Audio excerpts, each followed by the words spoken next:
welcome to the Common Geeking Program. We are a book club style podcast where each episode we discuss a different topic from our own geeky and nerdy perspectives. I am your host, Jeff Leavitt, and this week we are going to be talking about WandaVision. Haha, it'll be fun. I know that the show had like 7 different theme songs, but all I can think of is the word WandaVision to the tune of Woody's Roundup from Toy Story. So all day I've been walking around the apartment going, WandaVision, and having nothing to follow up. That's not any of them. I was like, that's not happen. even... Yeah. I know. Yeah, no, I know. It's just the word fits into Woody's Roundup because he's the very best. I always get the one from episode 2 stuck in my head. The one where it's just like, WandaVision, and then it does a little tune and it goes, WandaVision. Arguably like the least like song one of them, but that's the one that's always in my head. Jordan, my roommate, always sings the WandaVision, WandaVision from like the animated thing. I think that's the same one, maybe. I'm not sure. Anyway, this time around, I'm joined by my 2 fellow nerds here, and they can introduce themselves. Hi, I'm Jocelyn, your good friend and animating person, Jocelyn. Hi, I'm Colin. Or Chowder, whichever you prefer. Yes. Thank you. I've been forgetting to append that to the end of my name lately. My apologies. I have the sound of ocean waves in my ears to combat my flaring tinnitus, and have managed to stab myself with pasta sauce of all things. So I'm bringing the neutral energy across the board right now. Is that neutral? Typical week for Colin, to be honest. I've been having a good day because I'm about to gild my Gambit Dredgen tracker in Destiny 2 Season of the Chosen, so that's kind of fun. You just started speaking another language. Resonated with me. Yeah. I thought you said you were fellow nerds. No. There's a gate and I must keep it. I'm pretty sure my nerd card has been revoked lately. Why? Because you've invested all your nerdy attention into K-pop? Yes.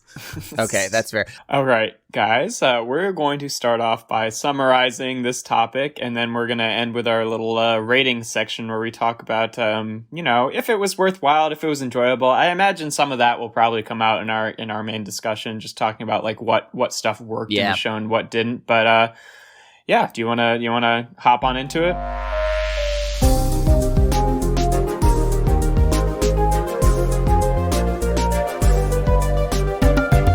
I imagine we should start with maybe some context that matters.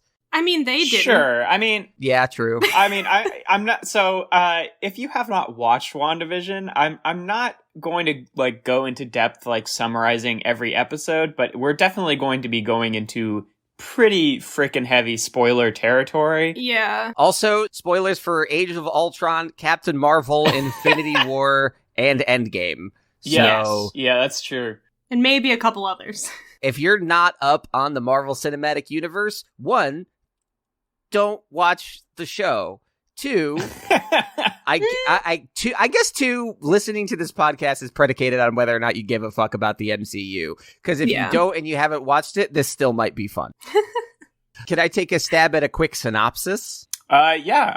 If you wanna go for it, then yeah, cool. Well, I'll just jump in where I feel it's necessary. The last we saw the characters of Wanda and Vision were in the Infinity War Endgame 2-part movie extravaganza, where Thanos killed Vision to take the stone out of his brain, and Twice. Wanda, after she got blipped out, she blipped back, and she's sad. Last we saw of her, and the show starts in the form of a 50s sitcom, and it's just them in suburbia, very Dick Van Dyke Show. Literally referencing Dick Van Dyke, yes. Literally referencing the Dick Van Dyke Show, where Vision's back and she's American. And as it goes on, we sort of meet all these characters and we realize, hey, people are being very strange and something doesn't line up here. A couple episodes in, we find out that the organization S.W.O.R.D. has seen this from the outside. There's an area called the Hex that's boxed in by energy, and it seems like Wanda has created this sitcom world that is moving from 60s shows to 70s shows to 80s shows, and we sort of go through that, watching the efforts of people trying to get in, and realizing that this is a manifestation of her grief as she's trying to get over losing the Vision and not losing only her Vision, brother. But losing her brother. Just really her whole life, to be honest. It is her using television to cope with the grief of loss that she's never had time to actually sit down and think about. Which is pretty on the nail for what people are using TV for right now, globally. Yeah. And it turns out that her best friend, nosy neighbor, is actually Agatha Harkness, who's a witch that is trying to like steal her powers. And on the outside, Sword is trying to use Vision's body to go in and kill Wanda and make themselves look like the heroes. And it all comes to a head. She has to sacrifice her dream. She locks Agatha in this mind state. And everybody kind of hates her because she mind controlled them into her sitcom nonsense. Well, everyone in the town, yeah. Everyone in the town, yeah. And then she flies away and goes into the mountains to study the Darkhold, which, Jeff, I'll have questions for you on that. Yep. That's something I want to talk about. Yeah, because basically she has realized that she is the Scarlet Witch, and her powers don't totally come from the Mind Stone. They come from within, and she is a witch. Yeah. And, I mean, like, the whole... I mean, they reference the Sorcerer Supreme, so we know they're setting up for Multiverse of Madness. She's confirmed to be in that. Was this an adaptation of House of M? I don't remember what House of M is in the comics. House of M is going to be closer to what Multiverse of Madness is. Yeah, okay, that's what I thought. It's going to align with that. It's probably not going to be super close. Like, in House of M, the general plot of it is that Wanda uses her powers to create a world where Magneto is the ruler. Is that right? Okay. Yes. The M certainly makes sense there. Yeah, right. There's where the M that is her in dad, House of M. So. Yeah. Yes. So, right. So in the comics, Magneto is her father. In this universe, in the Marvel Cinematic Universe, Wanda is not a mutant. I mean, technically she's not. She's been retconned to not be a mutant in the comics as well. But because of the whole Disney didn't have Fox thing for a while, the X-Men universe was separate from the Marvel Cinematic Universe, which led to one of the greatest pieces of stunt casting in fucking history. Yeah, the casting of these characters. So that is the summary of the show. I think we're just gonna, like Jeff said, dive into our thoughts here, and it's gonna be a little. There's no particular order. Jeff, what are your thoughts? Yeah, I mean, I think we can start off with Evan Peters. With Pietro? Yeah, in the middle of the show, I want to say episode 7? It's 5. It's 5, because there's only 9 episodes. Yeah, I know it's 5 because I was not going to watch this show until it was over. And then Marvel started putting ads on videos on YouTube about stuff like halfway through the series. And I knew there was a big cameo in episode 5. And when it was Evan Peters and not Aaron Taylor Johnson as Quicksilver, that is... Sorry, we forgot to mention something very important. What's that? Go for it. Jimmy Woo and Darcy are both in this show, and they just make everything so much better. And, I mean, there's a few other important characters we didn't mention, like Hayward is the head guy in charge of Sword. I just think it's important to mention that 2 characters that were really fun in other films were in this film, in the show. No, they brought some, and then Monica Rambeau, who we met as a little girl in Captain Marvel, is now an back adult. As an adult, and she's great. I like her a lot in this show and in that role, and she's I'm excited to see what we get with her going forward. Yeah, so let's talk about Pietro, yes, because it's the only point in the show where my jaw hit the floor. I was like actually really fucking excited about what was happening, and I kind of like that it turned out that it was just a random person in the town that was co-opted, and the casting was purely for the people that know what happened 5 years ago with the rights negotiations. So I want to talk about this a little bit because this is kind of bringing up one thing that I want to talk about a lot, which is like a lot of the fan theories and stuff. So obviously when Evan Peters showed up, he showed up at like the cliffhanger at the end of episode 5, and then he heavily featured in episode 6, which gave us more like context about, who he was in relation to this world or whatever. Yeah. Right. So, obviously, for those of you who don't know, in the Fox X-Men movies, specifically the, I guess, last 3 of them, he's in Days of Future Past, right? Yeah, I think Days of Future Past was his debut. Yeah. Because that was 2014. Gotcha. He plays Peter Maximoff in those movies, not Pietro, but Peter, because, Can't have a fucking foreign sounding name. And he plays that Quicksilver in those movies. So when he showed up in this, everyone, and especially knowing the information that Wanda Maximoff and, Elizabeth Olsen were going to be in the upcoming later movie, Doctor Strange and the Multiverse of Madness, the obvious lines were drawn that this might be Evan Peters from the Fox universe. And literally from the universe. Yeah, some multiverse stuff happening here. I had that stuff going in my head, but I was so out of step. Like, I was not looking up anything as I was watching. So in my head, I was just like, oh, it'd be cool if they connected those dots. But like, if they do that, that's opening such a crazy floodgate that like they're already recasting the Fox properties. You also watched it where you could go from 5 to 6 to 7 without waiting a week. That's true. But I don't think that episode 6 like stopped me from asking those questions, because in the fiction, if that was the Quicksilver from the Fox movies, he could still be mind controlled by her. So like nothing was off the table until like the last episode. Yeah, it was never off the table per se, but like the information that we got in episode 5 was that Evan Peters is in this show as Quicksilver, right? We don't know how he interacts with any of the characters. And then in episode 6, we see that he acts very differently from Peter Maximoff, and he makes references to things that happened to Aaron Taylor Johnson's Quicksilver and stuff. Like, there was a lot of counter evidence in episode 6 that said, like, hey, this guy is not necessarily from that universe. It wasn't off the table by any means, but there definitely was, So did the fan theories go beyond, like, oh, they're connecting it to Fox, or? Yes. Let me tell you, Colin, the fan theories still have not stopped. The fan theories are there ridiculous. Are people watching this show. So if you remember in episode, I guess 3, whichever one that Jimmy Woo originally shows up in, I think it's episode 3 or 4. I think it's at the end of 3, and 4 is when they really dive into that. Because you hear his voice in 2, and then you see him at the end of 3. No, it's definitely 4. Because 3 happens, Monica gets tossed out of the bubble at the end of episode 3. So he makes reference to... it's called episode 4, We Interrupt This Program, which is... yes.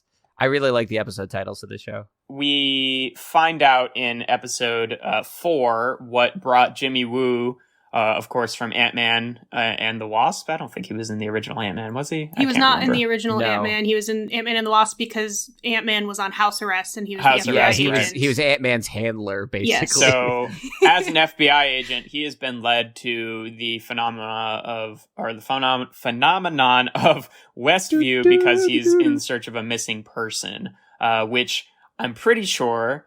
I'm fairly certain, I'm going to put this down as my fucking interpretation of this. That was just a way to get Jimmy Woo involved in this story in any way. Since he's an FBI agent, a missing persons case brought him to Westview. Yeah, but I think it was a very throwaway line. There was a lot of sort of like fan buildup and stuff like in the in-between weeks when people were doing their theory videos and stuff like that, where people would be like, who in the town is Jimmy Woo's missing person and what is the significance of that? There was a while where people thought it was going to be Agnes, before we got the reveal that she came there of her own volition and stuff like that. And even after the show is over, we get the reveal that Evan Peters is not fucking Quicksilver from an alternate universe. He's just an actor who lived in the town who Agnes has got a spell over, named Ralph Boner. Which I'll get to in a sec. But yeah, I laughed. I shouldn't have, but I laughed.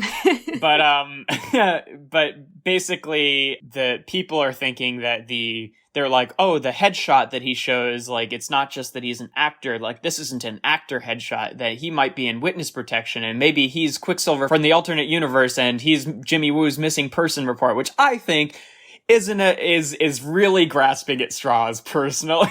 It seems very much like just people trying to manifest what they want. They're just writing their own fan fiction, essentially, which is fine. Well, it's this big thing, but it's a different kind of discourse. The issue that's happening here is that Marvel has, to an extent, done these things where they plant obscure breadcrumbs that eventually do come to fruition. Yeah, they and so have, now, but the thing is, they really didn't. but they kind of let people think that they did. So now you have all of these people thinking everything is a breadcrumb. Yeah. So if I can wax poetic for a moment, based on 10 years of hindsight liking this franchise, like, it was very fun all the way back to, you know, early high school to full adulthood ? Looking at these movies and trying to figure out what was going to happen next. Almost always being wrong, but still having fun with it. But, like, once the suspense of the Infinity Saga ended, and there was just like, okay, we're done with that story. Like Jocelyn said, if you look back, the breadcrumbs rarely go more than, like, a movie out. The post-credit scenes are extremely obvious, and that's basically, like, kind of as deep as it goes. Otherwise, it's just people planting Easter eggs and later producers and writers saying, oh, we could have fun with that. It's a clever production process. So I think the lesson I learned is don't worry about it.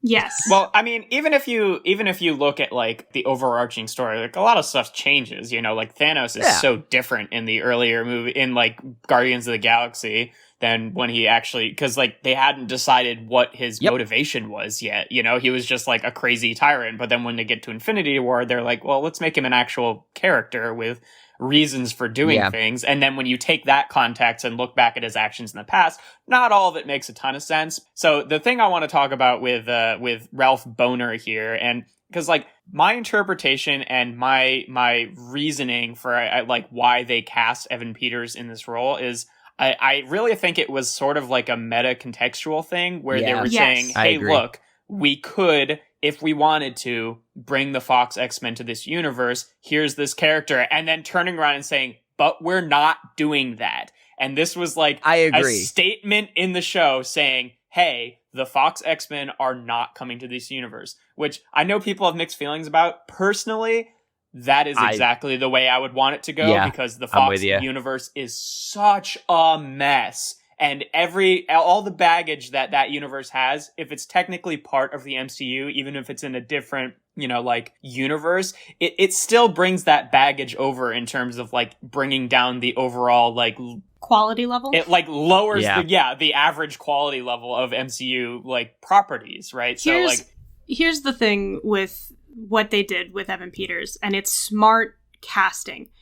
They wanted to make a joke about recasting Quicksilver because they weren't going to bring actual Quicksilver. So what is the easiest shorthand we have at our disposal to get people to connect that man is pretending to be Quicksilver?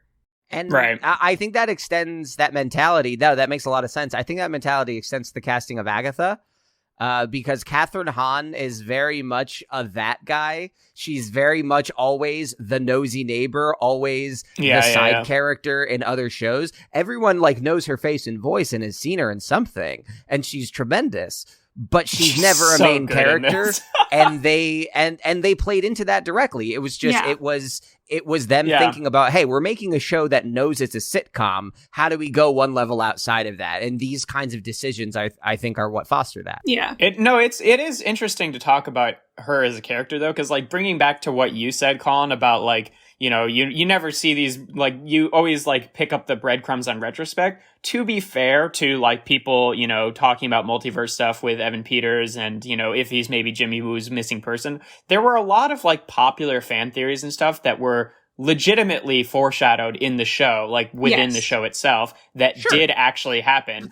But that's just how TV shows work, too. No, sure. But, like, I haven't looked into exactly, like, why, but, like, as soon as Catherine Hahn was cast, people already knew that she was going to be Agatha Harkness. Like, not just in the show where her name is Agnes and she makes, like, a reference every once in a while to think, like, oh, you just said some real witchy shit, Agnes. Yeah. Or, you know. So then that does kind of answer a question I wanted to ask, because, so for me, I'd never heard of Agatha Harkness until I watched this show.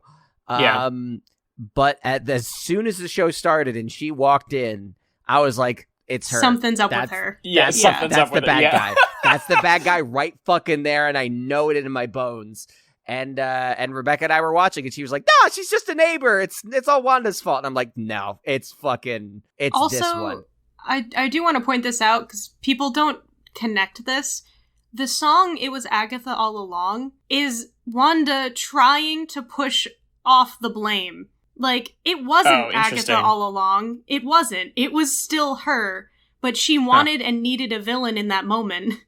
Yeah, I was wondering that, because it's like, once she kind of makes this reveal, like, when the characters are aware that they're in this, like, you know, like, Vision knows what the situation is when he's, like, in the car with Darcy, but we still get, like, cutaways of him talking in, like, a fucking, you know, director's chair, as if it's part of the show. Why the hell am I doing this? Yeah, like, why am I doing it, right? Like, there's still some control over even the characters who know what's up and are somewhat immune to it, right? Because, like, the Agatha thing, right? Like, why would she herself, like, she in the next episode after the reveal says that she was trying the whole time to snap Wanda out of it, which does not seem like it was the case when you actually were looking at her character. It seemed like she was trying to get her to do other things, like she pressures her to have kids a couple times before the twins show up. So then there were all these fan theories of like, oh, Agatha wants her to manifest these children for X, you know, nefarious purpose. Yeah. I had a little trouble tracking her motivations after the reveal, Agatha. Same. Yeah.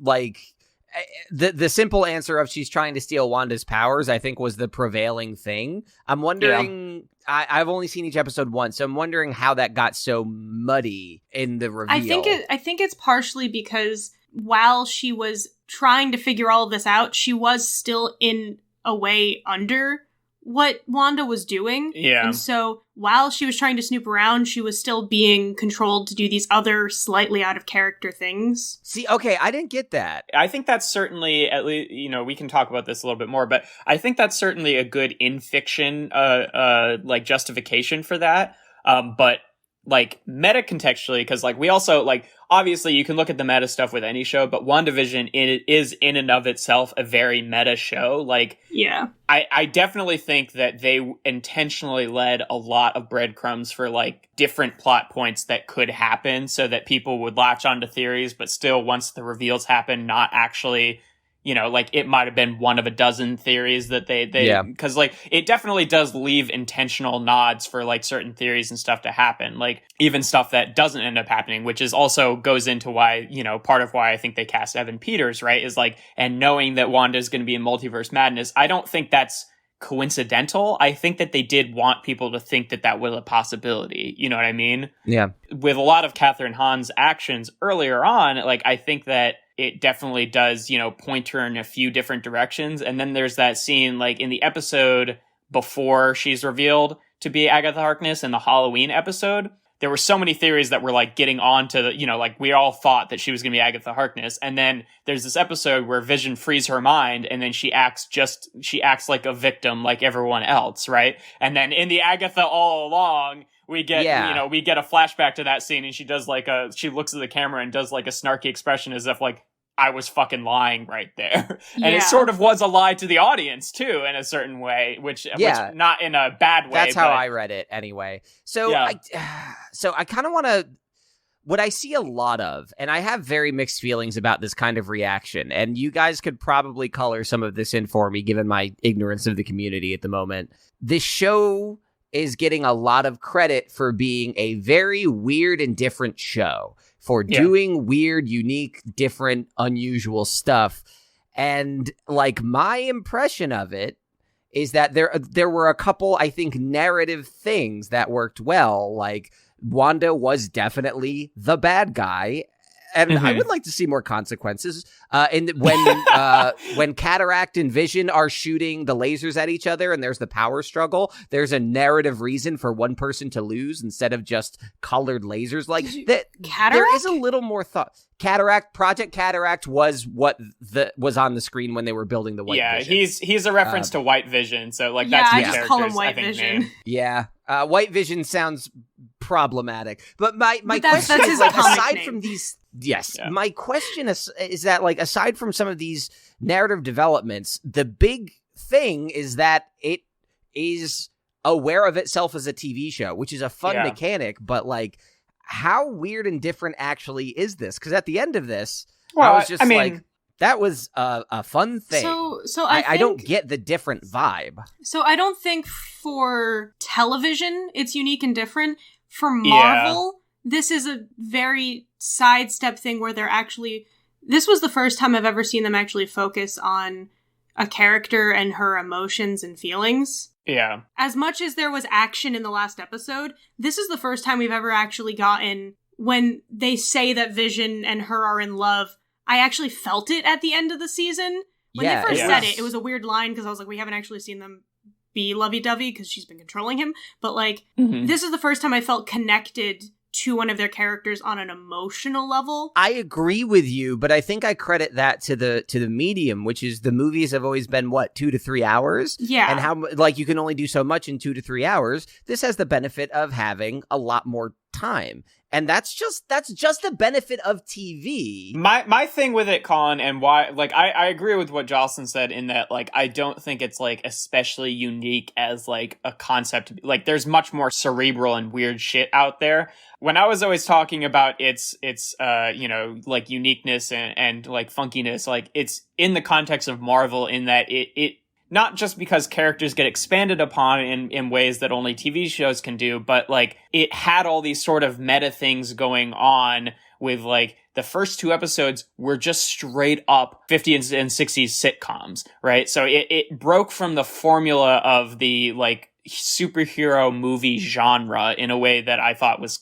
kind of fun and interesting. Like, it still has definite ties to it, but of course it breaks away from the movie genre because it's a TV show. Sure, but it's I think that's because that's what I'm getting at, is because I think comparing this to a Marvel movie is a little disingenuous. I think that you can talk about how it expands on it or evolves it. But we have other TV shows that are superhero. Yeah, like... and I've seen everything from Arrow to Legion, and when you compare it to those, this kind of feels like it fits neatly in between Arrow and Legion being on the wild end of the spectrum, Arrow being on the melodramatic end of the spectrum. I set up a weird spectrum here. That's my fault. Certainly by the end of it, I would agree with you more. I think that it kind of got a little bit more normal as it went along, but watching it week by week, it definitely felt like, oh, we're experiencing something a little bit, like, weird and different here, especially when we were, only in 3 episodes to which we hadn't gotten any of the sword stuff yet, And that's not to say that it got worse as it went along. I'm fine with it kind of returning back to feeling like it's in the genre that it is in, right? But as we were going along, like, it definitely felt like something different, and I enjoyed that about it, and I'm okay with it going back. Yeah, it was a very refreshing show to watch. Yeah, for sure, because, like, I still want it to fit in the same sort of tone as the rest of the MCU, just to feel like it fits in that, I don't want it to be like a totally different, absolutely crazy different thing, but it definitely felt like it structured its story a little bit differently than, like, a lot of MCU stuff we've seen, like, and not just the movies, but even, like, TV shows, which I know... Well, we got to talk about the TV shows. Yeah. Like, this is the thing is, for me, this felt like, for the Marvel Cinematic Universe, this was a calculated risk for them. This was something very different for them. For what Feige does, because Feige didn't really have that much to do with, like, the Netflix series and stuff. Right. No, that was all a different producer. So, like, this is the first time that Feige has really ventured into television for the Marvel stuff. So for them, this is a risk. It's new and it's different. Yeah. For television as a whole, I wouldn't really say that. Yeah. I think it was a fun study of television. Yeah. Maybe I'm just bristling against the people where, to them, this is the weirdest, wildest, most outlandish show or piece of media they've ever consumed. And they're like, I literally can't handle how crazy this is. And I'm like... No, I mean, I think if it were really... I work on weirder shows than this. If it were really that weird, then I don't think that it would have quite as much, like, widespread support. Yeah. It's mainstream weird. It's still very basic TV, but it's... Yeah. So let's because we touched on this a couple times in there. I want to talk about the now floating in the air canonical state of the other Marvel television shows. Yeah, I didn't even realize it until today at the end when Agatha was like, and I actually really did like this as like a through line for Wanda, is that she's powerful, but she doesn't know anything. And I really like that as like a way for her to, like, here's an opportunity to grow after this. And the way they demonstrate that was, here's the Darkhold. And when I watched the episode, I was like, I've heard of that before. And today I Googled it and I'm like, oh, right. There was a whole season of Agents of S.H.I.E.L.D. and an excellent incarnation of Ghost Rider based on the Darkhold, and it wasn't that book. Yeah. So Wait. Let me go into a few things here, right? I'm going to start off by saying I'm fairly certain, and I cannot find this exact quote, but Kevin Feige has said aloud before that he does not consider the Marvel shows and Agents of S.H.I.E.L.D. to be canon. I was going to ask, do I have to care about Agents of S.H.I.E.L.D.? No.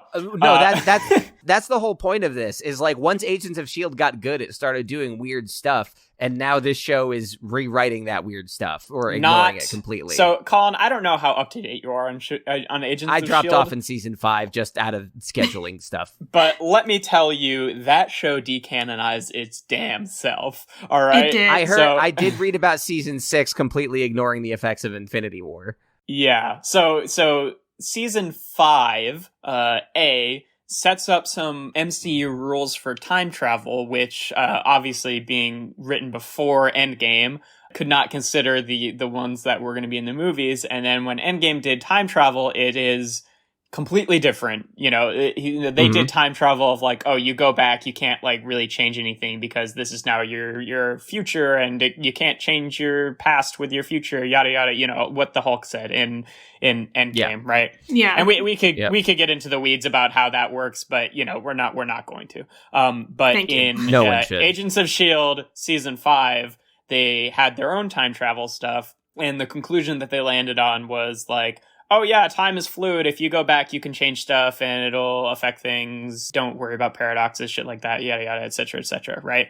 Which was unusual, especially since in season 5 there was like this big like overarching plot point of like there's something that's happening, and in like the last few episodes, one of the aliens just goes out and says Thanos is coming, right? And there's an episode that literally happens at the same time that Infinity War happens, but maybe didn't know the conclusion of that movie, because then the season ends and they go about their ways, and I'm just like, we're not going to get something at the end of this movie to see which half of the team like vanishes? That never happens. And then in season 6, there's just no reference to it, even though it definitely takes place sometime later, but also probably not 5 years later. So notionally in the time of the blip, but they're all still there, or at least all the one, like no one's unexplainedly gone. So I kind of take the inclusion of the Darkhold in WandaVision to be basically saying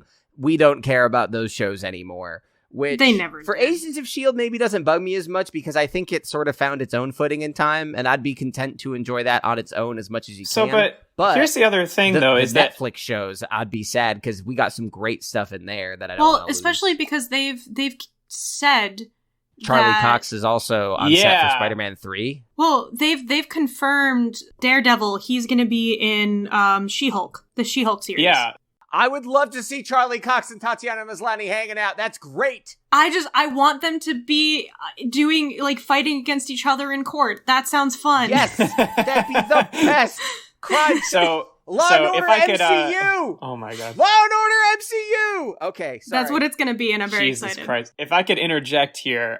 Sorry. It's so the Netflix shows are different, like are separate from, like Agents of S.H.I.E.L.D. was not a Netflix show. So it's possible that Kevin Feige has decided to pick and choose, because with everything that we see in the Marvel shows or in the Netflix shows, there's nothing that contradicts anything yet. Yeah. All of the plots of the shows fit neatly into of happening before Infinity War. Yeah. And there's no conflict there. They don't have anything that contradicts. Where Agents of S.H.I.E.L.D. is rough is because, unlike those shows, Agents of S.H.I.E.L.D. in earlier seasons actually made real effort to tie into the events that were happening in the main cinematic universe, and even go so far as to say, hey, this is why Nick Fury was able to get his helicarrier in Age of Ultron, was because Coulson was working behind the scenes. It was a very one-way street, though, because Agents of S.H.I.E.L.D. would cater to the movies, but the movies would not do anything to talk about the show. Right. Yeah, and I think it seemed like the show eventually got sick of it. So it is nice to see WandaVision having such these close links, and it's nice to know that you can draw straight lines to future properties this way. I guess maybe I'm also a little, like, not thrilled by it, because I mean, I'm a Star Trek fan, and Star Trek had multiple TV shows and movie franchises happening 30 years ago.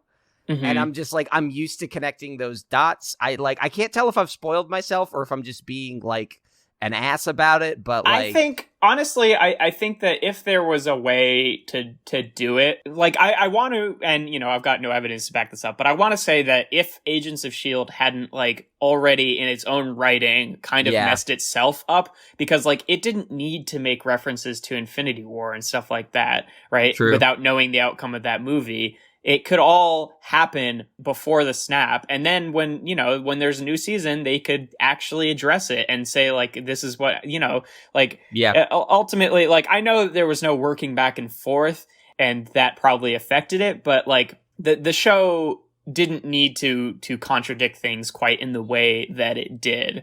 You know, because like there's a lot of like other just like weird little stuff in Agents of S.H.I.E.L.D. that just doesn't make sense in the broader context of the universe either. There's like hard light holograms in that show, and hey, Jocelyn, can I talk to you over here for a second?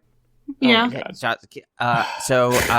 not going to interrupt Jeff. I'm going to keep going. Apparently, he's doing an Agents of S.H.I.E.L.D. episode now. If you want to talk about, if you want to go talk about WandaVision over here, Jesus Christ. Oh, okay. All I'm going to say is fucking like little things like that you know, like that already kind of messed Agents of S.H.I.E.L.D. over a little bit. Whereas like the Netflix shows, I feel like didn't attempt to. They tried to keep some distance. Yeah. Yeah, that's and fair. like they were your friendly neighborhood Netflix shows. To be fair, I feel like if they really wanted to, and if the Darkhold was the only thing that was messing these two shows up existing together, I feel like there could just be a throwaway line in some movie or property about how it takes different forms, and you know, like that's an easy one to explain, but the whole cast of Agents of S.H.I.E.L.D. just not acknowledging the fact that half of them were gone for 5 years. Yeah. You can't reconcile that. So how did we get onto this? Mm-hmm. I don't know. Is it because the book is different? How did we get onto this tangent? Yeah. Sorry, yes. If it wasn't clear, the Darkhold existed in Agents of S.H.I.E.L.D. as one thing, and it now also exists in WandaVision, but it's a very different thing. Yeah. So so WandaVision is not just taking steps to push things forward, it's also... I think to the credit of what you two were saying about the casting of Evan Peters, I think it is trying to make some meta-contextual comments about the state of the franchise without people having to go on record. I think it's just trying to prime people for things to go a certain way without making commitments, which I think is smart. It keeps people talking, and it doesn't back them into a corner in the way that, you know, being specific does. So I got another question. Yeah, we can be done with Agents of S.H.I.E.L.D. I want it on record that I've said to you, Colin, for almost a few years. You've asked me to catch up on Agents of S.H.I.E.L.D. and I've not done it. Yeah, so I could talk about all of this stuff. I made a mistake by giving you the opportunity. So this is I'll take the hit for the last few minutes. I won't. I did not sign up for this. No, we'll be sending you your compensation in the mail. Good. So I have a question about Monica Rambeau, the daughter of Person Rambeau, whose first name I forget, and Captain Marvel. Maria Rambeau. Because she was Geraldine, and then she got kicked out, and then we see, we interrupt this programming, the episode 4, where we see her backstory, where she got blipped back. Can we talk about how good that blip back scene was? Holy shit, dude. So where good. She rematerializes in the hospital. That, especially because because we saw the Infinity War Endgame, and then the only other info we got was Far From Home, where people are rematerializing in the middle of a basketball game, and it was funny. Yeah. And this was haunting, and it was so well done. Yeah, no, it's because that answers some of the people's questions about what are the consequences of people just spontaneously showing back up in places where, other people might be, or what if they were in a plane when they blipped away, and then which maybe they can say Hulk made it so they all just show up safely on the ground. I was gonna say they've stated that Hulk said that they would return safely if they were in a compromising position, which is good. And but it's nice to see that weird to make that a footnote. Yeah, there are still consequences in that. It's still a confusing time for now the hospital is overcrowded, which is like, I'm wondering if that writing, I mean, I guess it was probably being written before the pandemic, but having a scene about a hospital overcrowding was very like, oh shit. I mean, the context is all different, but this feels very real right now.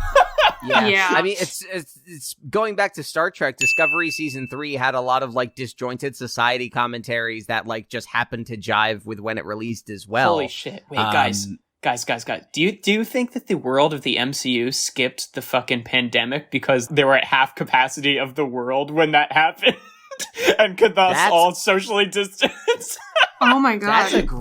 That's a great question. I can't wait to see that movie. Oh my god. Anyway, back to my question. That was a great scene, and yes, now I have more questions about the pandemic. But Monica Rambeau, she goes through the radiation barrier a couple times. Yes. And like she gets these powers, but there's implication before she goes through the barrier, like they X-ray her and the X-rays show totally white, and she's like, nah, it's fine. And then she goes through the hex barrier back and forth a couple times, which like irradiates her, and then she gets nondescript generic hero powers. I mean, she plays a couple different, depending on the comics, she is different superheroes. So I don't remember which one they finally pinpointed her as through those powers. I'm gonna guess. Photon? Well, I'm pretty sure that they're having her be Spectrum. Okay. Her customer service must be terrible. Yes. We have not oh my god. We have not gotten any explanation of what she can do with her powers, but I do personally have faith that explanation is coming in either Miss Marvel or Captain Marvel 2, because she is going to be in both of those properties.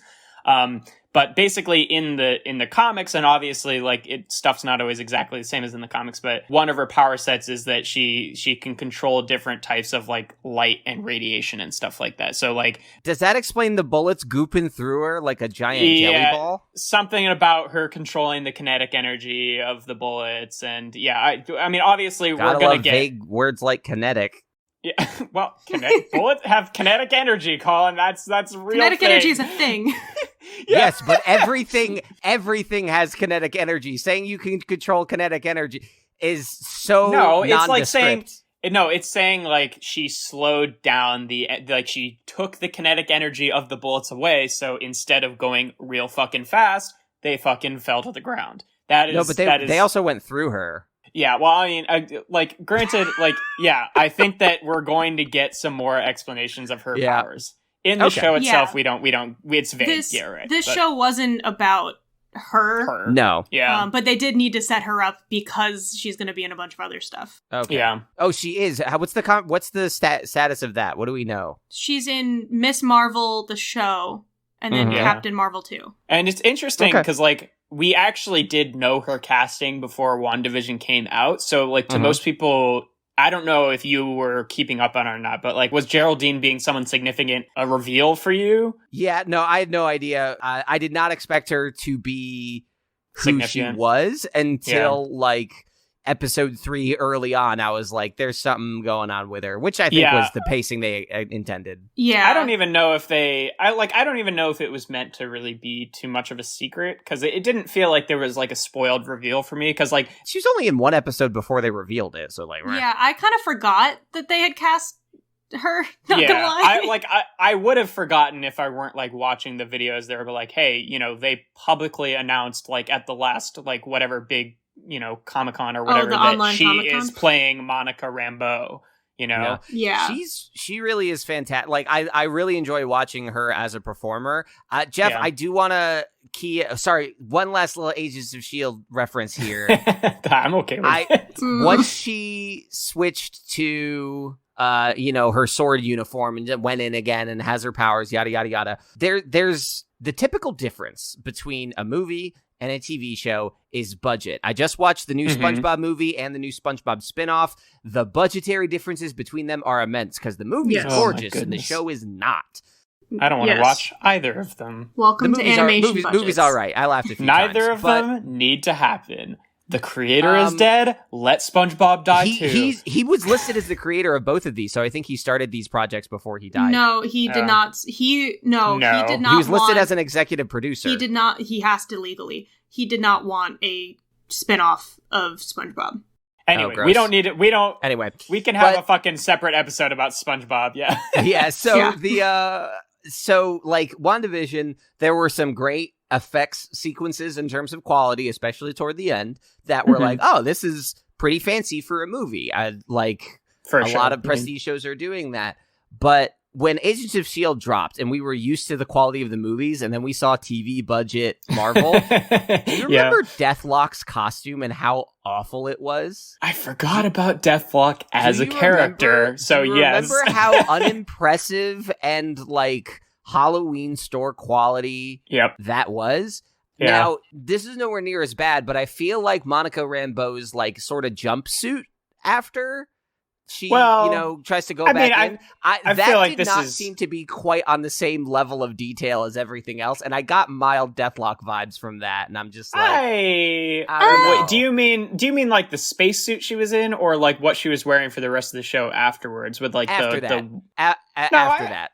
I didn't think there was anything wrong with it. I mean, I got the vibe that like this is not her superhero costume. It's definitely meant to invoke her comics costume in some way, and she'll probably get a different version of that later, because that's basically what her costume looks like, with the white outfit with the black lining across the shoulders. Like that's what her comics outfit looks like as Photon/Spectrum/ whatever. The outfit she's in the final episode. Yeah, that felt very right, because it felt like the inner pieces of that spacesuit that she was in before she jumped into the thing again. So like I didn't think too much of it as like a costuming thing. I was like, no, that's pretty accurate to what they would wear. It just I don't know what it was where it like jumped out at me. It's like this it didn't feel like it meshed in a way where everything else did, which is wild considering how many styles are going on at once. What did jump out to me in terms of like special effects and stuff, the finale fight scenes were not nearly as polished editing wise as Marvel fight scenes. I think part of it was COVID. They couldn't do a bunch of reshoots, which they normally do. But it was really weird watching it because action just wasn't as clear as I'm used to it being, which was really weird for me that in a Marvel property, the emotional beats were playing much better than the fight sequences. Yeah. Oh my God. Honestly, that's what I want out of these things, to be honest. Yes. But it was also like that finale should have been at least 10 minutes longer, because it just needed time to breathe. Yeah, I mean... Like, it was just minor pacing things that would total to about 10 minutes of runtime. But also, everything was too short. It might be a little bit philosophically shallow, but I fucking loved the Ship of Theseus scene with the two visions.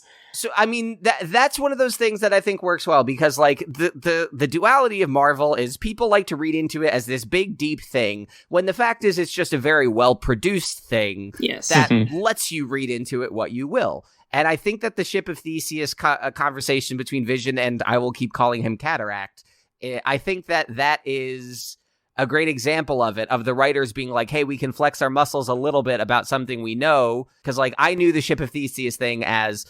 if you rebuild the ship, is it the same ship? I didn't know if you rebuild the ship again out of the old parts. Like, I didn't know that much about this thought exercise. And it was short. It was meaningful to the characters. It moved things forward in a way I didn't expect. The only thing I don't get with that scene is, like, where did he fucking go? No, but that's interesting. That's what I like about it. Is Cataract is out there somewhere doing something, and we don't know. All right. I'm gonna, because there's a couple more things I want to talk about, and I want to transition to one of them right now. With that, I want to talk about some implications with where stuff might be going. We don't have to talk a lot about this, because I also want to talk about some areas in which people built up their expectations and then were disappointed by things. Yeah, I want to hear about that. To answer your first question briefly, I think Jocelyn and I sort of hit on it earlier, where there aren't as many breadcrumbs in these movies as people like to think.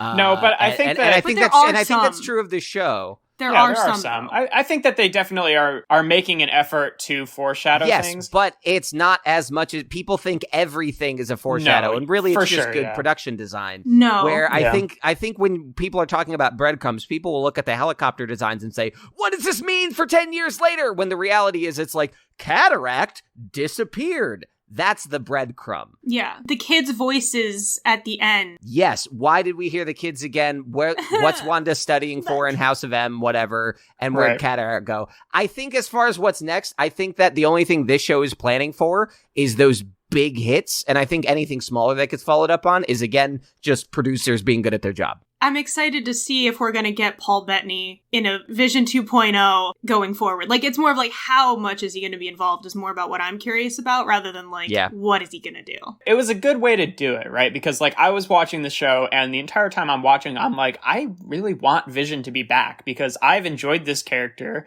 a lot. I like him. I like Paul Bettany. Yeah. Yeah, he's only been in like a few movies and like, the dude is like, what, 6 years old? Kind of fucked to kill him that early. Yeah.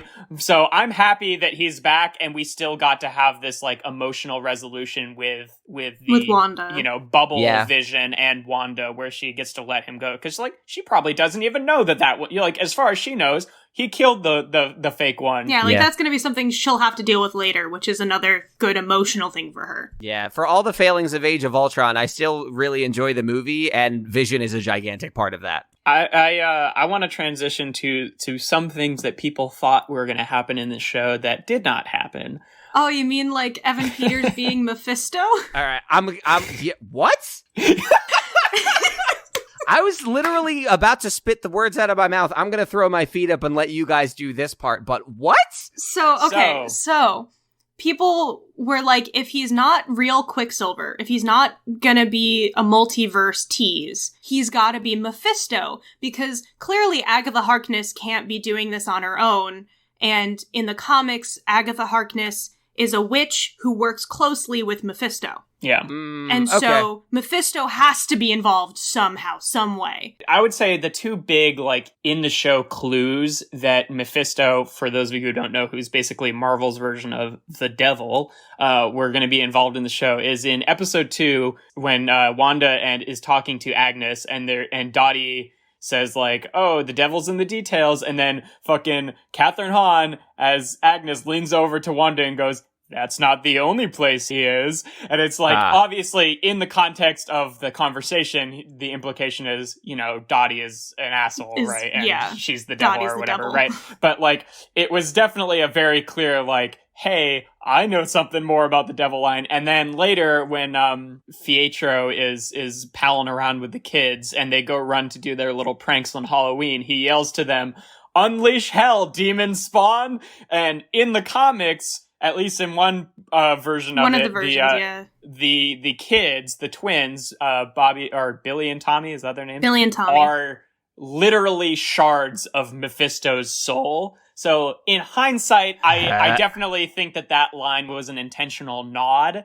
But there's definitely like some devilly stuff going on there that would lead people to go in that direction. And then there was this whole question of, they could be planting Mephisto for later things. Yeah, no, there's an absolute chance that he shows up in Doctor Strange. Yes. Or some other there was also some hints to possibly the villain Nightmare. I can't remember all of the fucking references. Mostly it was just people using the word nightmare, to be honest. And then, like, you know, people are also thinking the villain Chthon, who is kind of like Marvel's Cthulhu, because he's the one who creates the Darkhold. And, you know, like, they could basically, any of these characters, I feel like, for the interpretation of the MCU, they could easily meld into one dude, right? And it's totally possible that he shows up down the line. The big thing for Mephisto here, though, was that in a lot of the comics, Mephisto, in some way, shape, or form, is usually linked to how Wanda has her kids. Yeah. And so, because her kids were here, because they kept dropping these demon dialogue hints, people are like, Mephisto has to be a part of this show because everything else from the comics is kind of there. Yeah. Her kids, we don't know how she had them. This guy comes in and saying they're devil spawn. Well, they are in the comics, so... Yeah, and, you know, it's possible that that's the explanation for them coming back, because, like, I'm pretty sure there's set photos from one of the future movies where, like, those two actors are in, like, the shooting location, so, like, fairly certain that those two are going to be back, especially since with a lot of their new properties, they're kind of setting up Young Avengers stuff. Yes. So I'm starting to get with all the stuff that they're setting up for Wanda to like really be the partner, if not the boss of Doctor Strange, I'm wondering if Doctor Strange possibly the villain, to be honest. I hope she's not the villain. I don't want her to be the villain anymore. I don't think she'll be the villain, but she might be an antagonistic force. Like, they're working against different things. I think that would be possible. Maybe. I don't know. I wouldn't mind someone actually becoming a villain, actually giving someone pathos that isn't just explained in a single movie. But I'm wondering if this could lead to the Civil War problem. Where and I don't mean, you know, the real Civil War and all the problems we're still dealing with there. I mean the movie Civil War, where it wasn't actually the comic Civil War. It was. Well, no, I'm fine with that. It wasn't actually a Captain America movie. It was an Avengers movie. And I like Civil War. I like so much about that movie. You could take the Captain America off the front of that. I'm just wondering if Doctor Strange and the Multiverse of Madness is just going to be the Multiverse of Madness featuring Doctor Strange and Wanda Maximoff. Possible. It's possible. It's tough because it's one of those big speculation-y things. It's also like, hey, hold, just real quick comments on it though. At least we know Sam Raimi can handle movies with a lot of protagonists. But I'm actually Spider-Man 3 for those who don't know.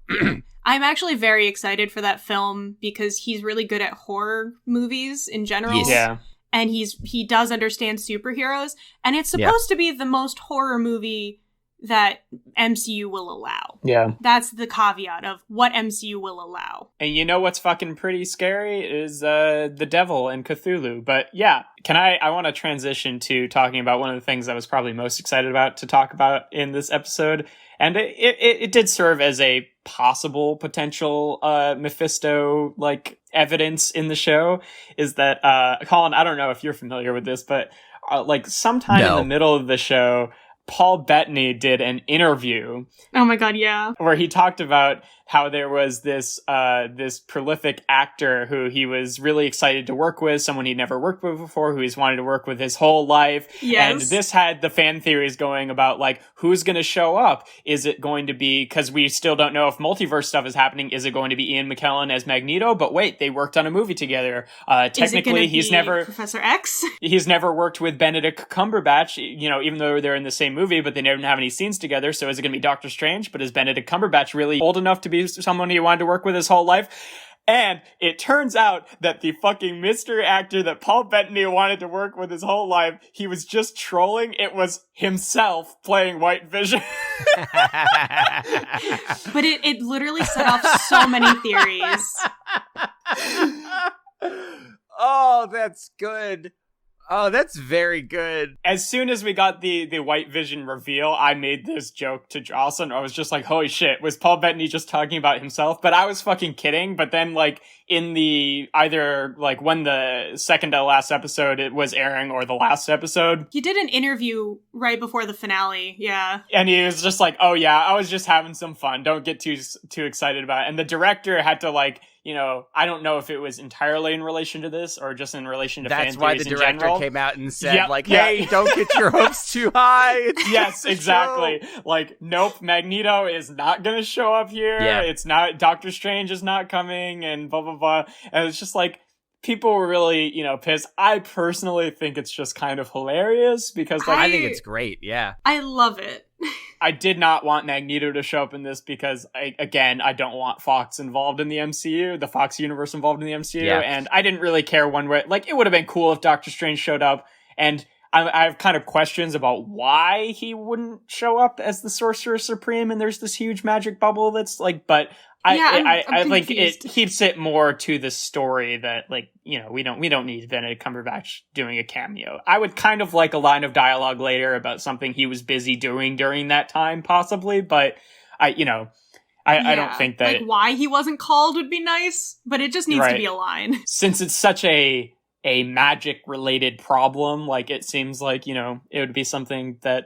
And, you know, we might get an explanation of it later, but I just thought that was a really fucking funny thing, because people were thinking, like, oh, who could be this? Like, and I had, like, several conversations with Jocelyn throughout the weeks of, like, who could this actor be, regardless of who he's playing? You guys got pranked. Yeah. We were just kind of, like, logically, who could it be if it was to be somebody? Like, the answer is obvious. Actors have egos. That's like part of it. Yeah. Well, it was just funny because you have like Patrick Stewart. Yeah. But also he said he would never be Professor X again. So it was like, if he was in it, it would not be as the X-Men character. So let's hold on. Let's also be clear. Patrick Stewart also said he would never be Captain Picard again, and Picard season 2 is filming right now.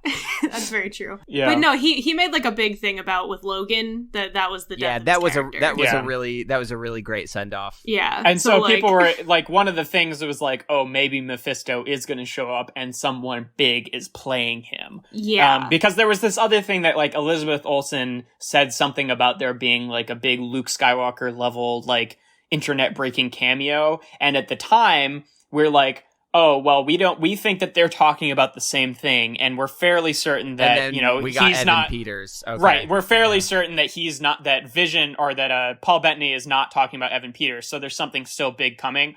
In retrospect, I do think that she was talking about Evan Peters' cameo. But this is the thing, she did come out and say it wasn't him. Oh, really? Well, maybe she was just... Well, no, of course it wasn't him. She thought it was Aaron Taylor Johnson. That's the whole point. She was confused. But it was really weird, because I think she was kind of trolling at that point, but she was kind of like, oh no, it wasn't Evan Peters, there's someone even bigger coming. She was probably just playing along with Paul Bettany. After employing Mark Ruffalo and Tom Holland, they've really had to lean into incorporating spoilers and trolls into their marketing material. And this was, by the way, something that Paul Bettany decided to do.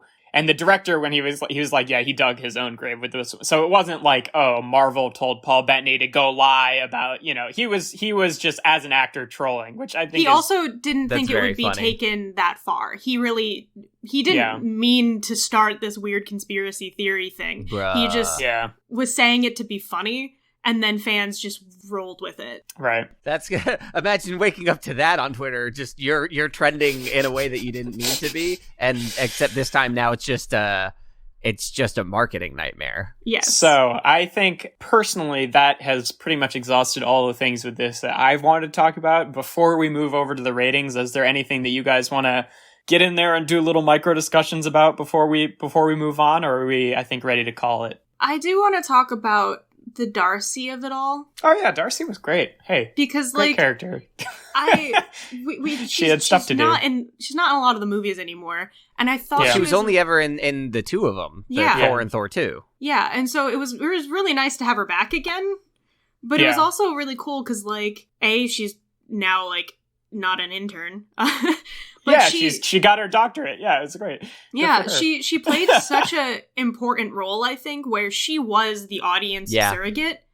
Oh my God. She would just explain things in a fun, quirky way. That was the reason why it was like, okay, maybe Evan Peters isn't anything, because she said they recast. Yeah. Holy shit, I loved the fucking Darcy Lewis and Jimmy Woo sort of dynamic. They're very good. I remember it was either in episode 4 or episode 5, they've got a whiteboard where Jimmy Woo is writing a bunch of questions, and they're basically the same as all the obviously it was written a while ago, but all the things that they're written on the board are literally the same things that all of these YouTube theory videos have as titles of the stuff that they're speculating about. Yeah, it's just them being meta about their own show again. I think it's very fun and very, very well handled. Clearly they know what they're doing. Also, Jimmy Woo had a great arc from Ant-Man and the Wasp to now. He can now do sleight of hand magic, and I think that's beautiful character growth. That's maybe my one thing about the last episode that was he had his fun moment where he got out of the handcuffs and he's flourish, because it's close-up magic stuff, and he calls the FBI, but it was ultimately inconsequential since fucking Sword went into the hex before the FBI even arrived. So I was a little bit sad that didn't have a better payoff to that joke, but it was such really a good funny. joke, though. Yeah.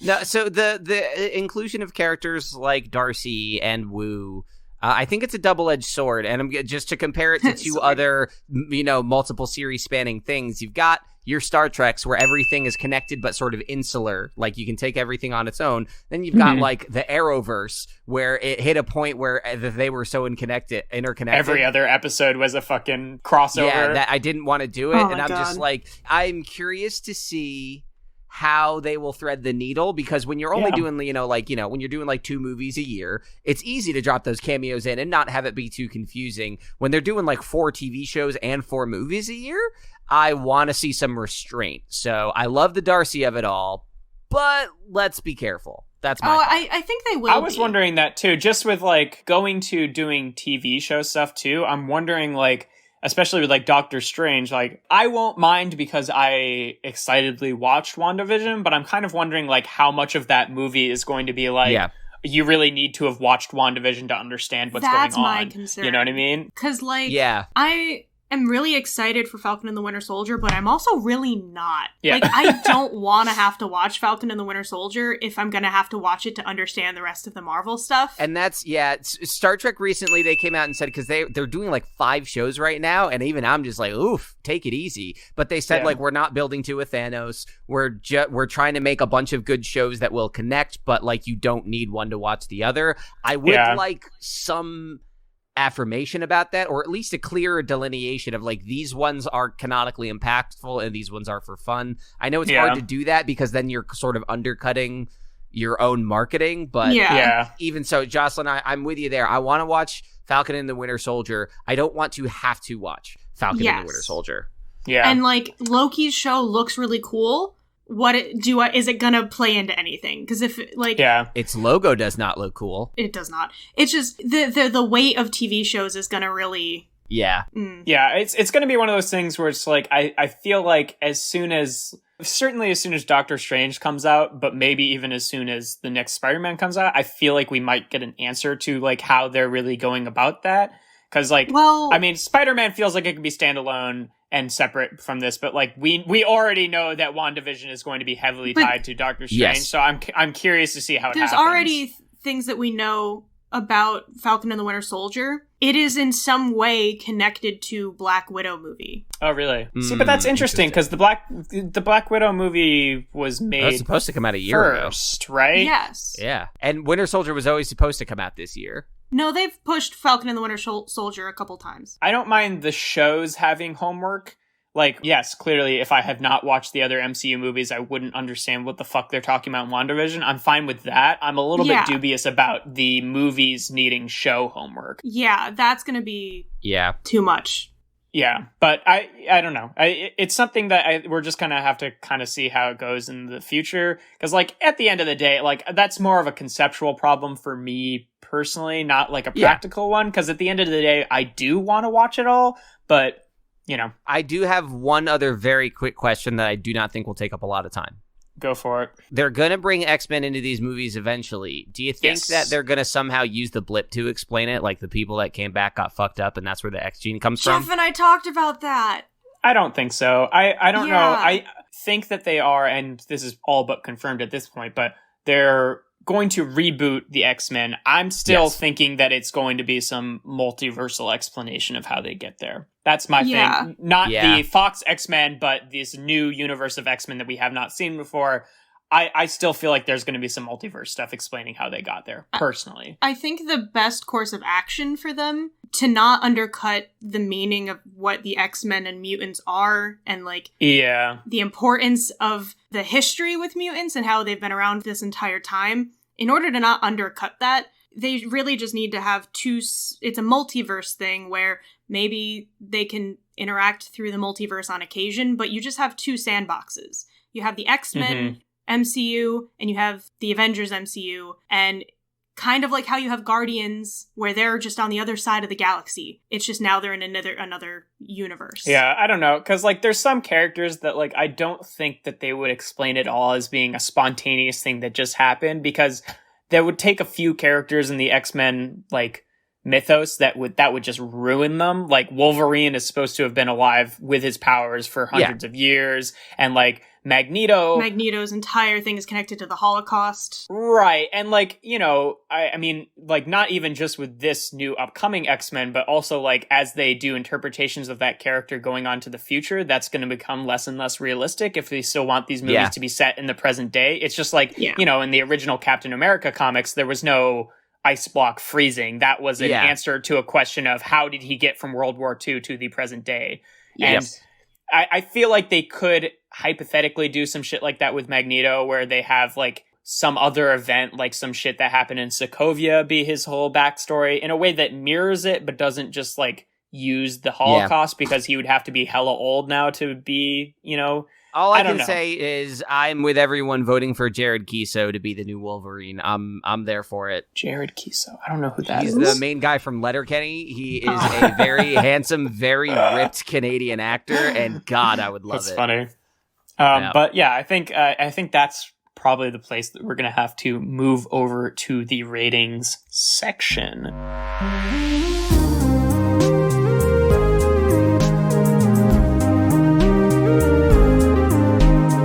All right, thank you both for a very in-depth discussion where we went all the fun stuff.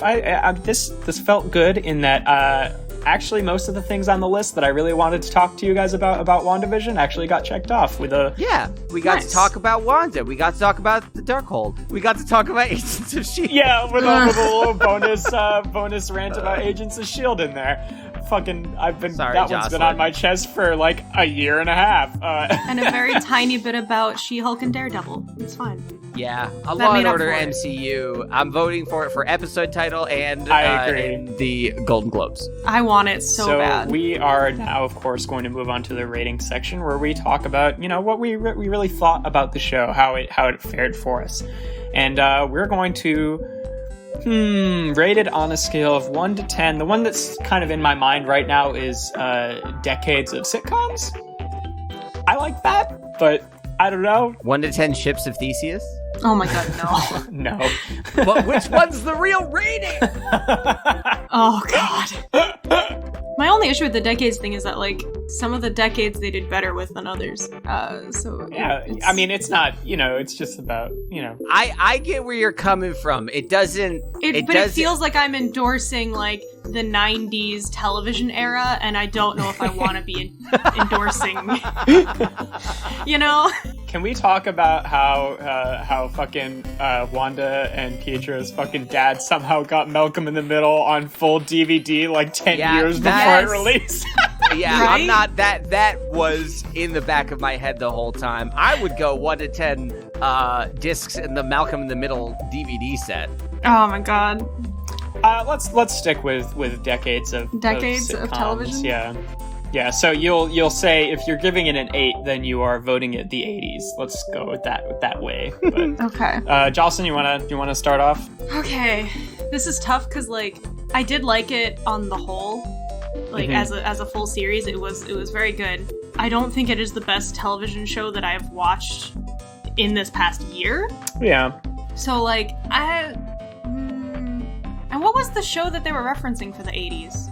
I don't 80s would have been... Oh, it's a big one. It's fucking Growing Pains, I'm pretty sure, is the one. Oh, yeah. That sounds right. Yeah, I'm gonna say 80s because there's definitely some growing pains that are gonna have to happen in the MCU with these television shows. But yeah, it was. I think it was a very strong start to these MCU TV shows. Yeah, and I really did like getting more of Wanda because that's what I've been wanting because. We just didn't get to see a lot of Wanda or Vision in any of the films that they've been in. And getting not only some behind the scenes, like them doing these little cutaways in previously on, I think. Yeah. And getting to see her and Vision talk when she was stuck in the Avengers compound during the Civil War era of the films. All of that stuff really made me enjoy movies I didn't like a little bit more. Not saying I think the movies are better because of it, but they give me more context, which is helpful. Yeah. So I think it was a very good first bat at the television shows, but television has come such a long way. Like, we're in the golden age of television, so it's good, but it could be so much better. I don't know how, but it could be better. Colin? Yeah, so I didn't want so much the decades as the rating system. It's perhaps perfect because I feel about the rating system the same way I feel about the show, which is it makes perfect sense. It is a good idea. You did a good job, Jeff. It makes more sense than anything I could have come up with, but I'm still kind of it doesn't speak to me. It didn't tickle my soul in the way that Malcolm in the Middle DVDs did. So ultimately, I'm gonna set this show in the 70s because I think I agree with Jocelyn on a lot of this. I think it does. It doesn't really do very much wrong. I think as a show, it's good. It's really good. It's fun to watch. It's exciting. I think that for the first time, though, like you said, we're, golden age of television. I mean, we've been saying that for a long time because TV's been good for a long time. Yeah. And it keeps evolving in ways that are unexpected. And I thought this show would be more of that. I feel about it the same way I feel about the movies, which is like, these are not really groundbreaking movies. The groundbreaking thing is that they're so consistently good that it's worth watching them all. And I think that that's where this show falls. I don't know that it needs to be more. I don't think it needs to try to reach for that Game of Thrones level. Everyone needs to live or die by this show. Yeah. Mm-hmm. I like that it's just a TV show, and I like that I wasn't on the edge of my seat every time and I could just enjoy it. That's very true. But the double-edged sword is, while you can compare it to other TV shows, you also have to compare it to the Marvel movies. Maybe it's just because, again, after a decade of hindsight, I'm a little tired of the Marvel stuff. But, the most excited I got during the entire show was stunt casting. So for all the good things that this show did, like Jocelyn said, I don't know what I would have done to make it better, because I think it's excellent. Yeah. But it just, it didn't hit me in any particularly big way. And I think that if you are in our age group and you're the kind of person where the most adventurous things you ever watch are the Marvel movies, if you hang your nerd card on the MCU, this show might blow your mind.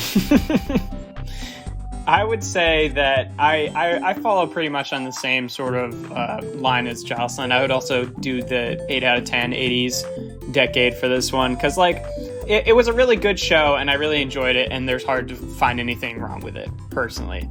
That's my thing. Yeah, it's a solid show. It wasn't anything super groundbreaking, but I did enjoy it a lot and I liked looking forward to it every week. So I'm teetering between 8 and 9. I don't know. The other thing that's just really nice about it is it's refreshing to have a story in a television show that is just fucking complete. Yep. Yes. There's so many good shows I've watched over the years that it's just you fucking either die a hero or you live long enough to see yourself become the villain, where it just fucking gets bad. And that's my overall worry with the MCU, because it feels like as long as it keeps making money, they're going to keep going, and it's not going to fucking keep being as good forever. Yeah. Eventually Kevin Feige is going to be like, I don't want to do this anymore. And they're not going to be like, okay, we're done. They're going to replace him, and maybe it'll be great, but I don't know. I think it deserves to be said that this show is amazing, and the fact that it's centered around grief, and specifically a woman's grief, is very important to me. For sure. I think it was just such a refreshing take, because these entire movies up until this point are about Iron Man and all of these men and their fuck-ups. And we finally got a TV show that was just, this woman needs therapy. And we're going to acknowledge that she needs therapy. Yeah. I mean, I think, to be fair, I feel like it could have gone a little further in that direction. It didn't really feel like we were getting down to Wanda being the central character. I feel like till the last few episodes, because the rest of the episodes, she's definitely there, and she's probably got the most screen time of anyone, but it just felt like a mystery. Right, it's always this question of, what is Wanda doing, and what is Wanda doing to all these people that I really care about? It wasn't so much what is, there's hints of oh, what is Wanda, our protagonist, going through? But a lot of it is what is she up to as maybe even the antagonist of this show that is mostly about her? You know what I mean? And I think to answer the question of how do you make this show better, I think you two just hit on a great idea of because the portrayal of grief, it's not groundbreakingly done. It's just groundbreaking because it was done in a show about a woman. And it's the fact that Marvel doesn't do it normally. Yeah, and what I find myself craving now that you've articulated some of this is,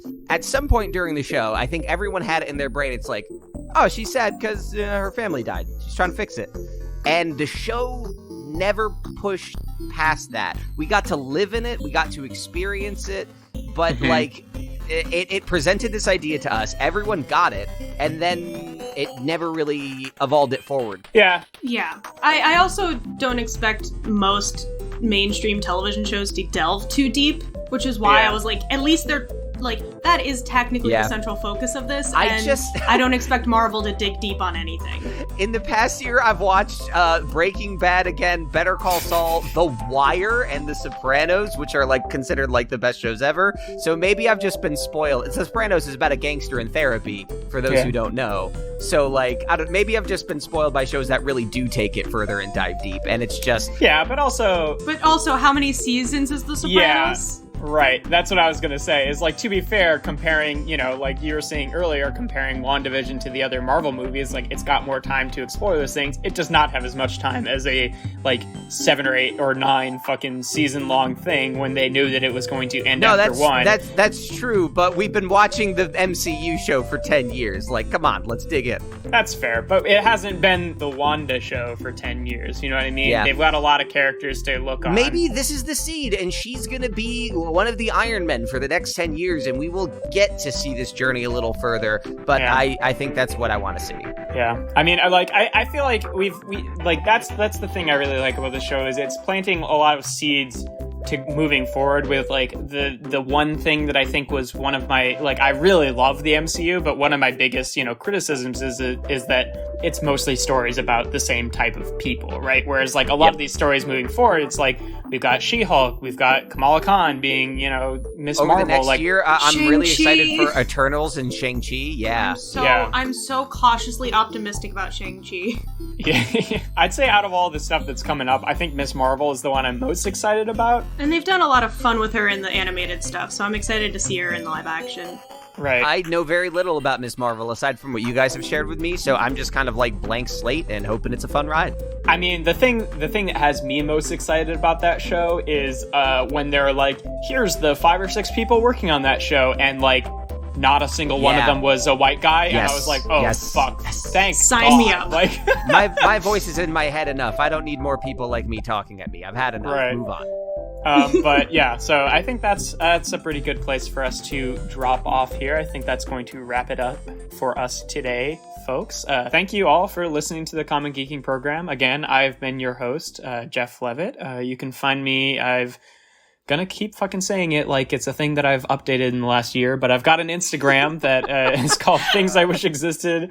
There's a dot between each word. Hopefully I'll start posting art stuff on there eventually again, but you know, it's been a year for everybody. I haven't done a lot of creative stuff that I've been like really posting places. I also have a YouTube channel that I do toy reviews on, mostly Transformers related stuff. That is Alchemist Prime Reviews on YouTube. And again, I've been joined by Jocelyn and Colin. Do either of you guys have stuff you want to toss out there into the ether?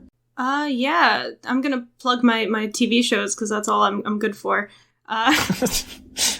And they're all in one convenient location. You can watch Mau Mau, Heroes of Pure Heart, and Tigtone and the series. Both the complete collections that are currently out are both available on HBO Max. Hey. One is an adult Dungeons and Dragons-esque weird Adult Swim show, and the other one is a samurai cat who's a sheriff, and it's like Y7. So, yeah. It's really both sides of the animated spectrum right there. Really is. Hello, I'm Colin. Unlike Jeff, I have been doing too much artistic stuff in the last year, and I'm very tired. But I'm also very proud of some of the stuff that I've done. Dice Populi is still going strong. We're having live listens with some of the community. One of the best things happened where we were talking about Pat's character, a Dragonborn with like a fucking strong-ass dad bod. And we were talking about merch with Pat, with the fans. And they were like, we should make trashy tracksuits with bubble butt on the butt. And then by the end of the live listen, one of the people in the call had drawn Pat's Dragonborn character in a tracksuit with a giant ass that said bubble butt. And it was just, warms my heart. It was such a fun little thing. That community is both great and really needs to be stopped. Yes. Jeff, you summed that up beautifully. Yes. Yeah. So we've created monsters, but Dice Populi is going strong, and you can find that at commongeekingprogram.com. Nice. Oh, right. There's only two of you. That was both of you.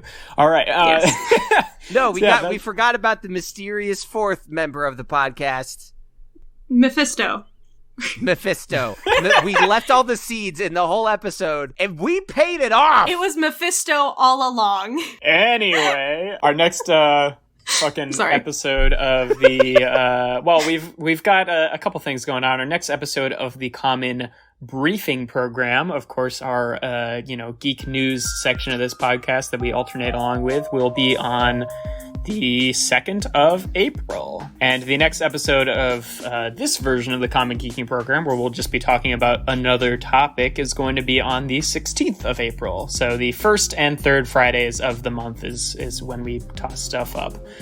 So look forward to that stuff. And as always, thank you for listening and subscribing and sharing and everything that you do for us. And we'll talk to you next time. Bye.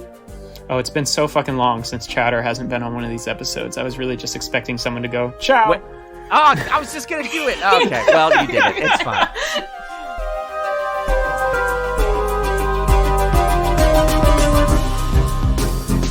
The Common Geeking program is hosted by Jeff Leavitt, joined this week by Jocelyn Barkenhagen and Colin Ketchen. This episode is sponsored by the patented CGP Colin Star Trek mention counter. The counter today told us that Colin brought up Star Trek a total of 5 times this episode. The podcast is created and produced by Colin Ketchen and Jeff Leavitt, that's me, and features original music by Colin Ketchen, that's not me. This episode was edited by me, that's still me, Jeff Leavitt. Stay engaged with us on social media at Geeking Program or by using #CGP. If you want to know more about us and all of our other projects, head to commongeekingprogram.com. Stay in touch, stay tuned, and as always, thank you for listening to this.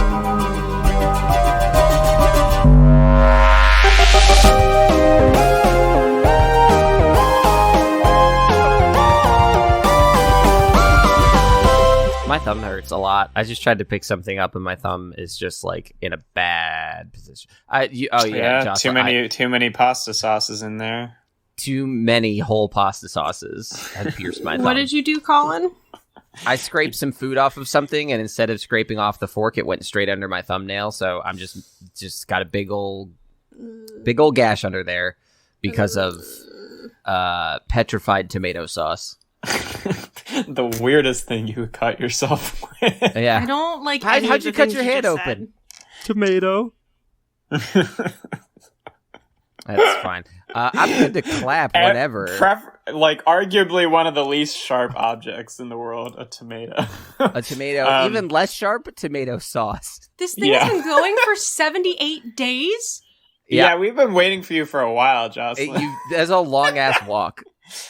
I'm sorry, I needed more coffee grounds. Let's clap at 78 days, 4 hours, 49 minutes, and 30 seconds. Okay. You sure you don't want to wait till 79 days? Yes. 5 seconds. Yeah, well, maybe.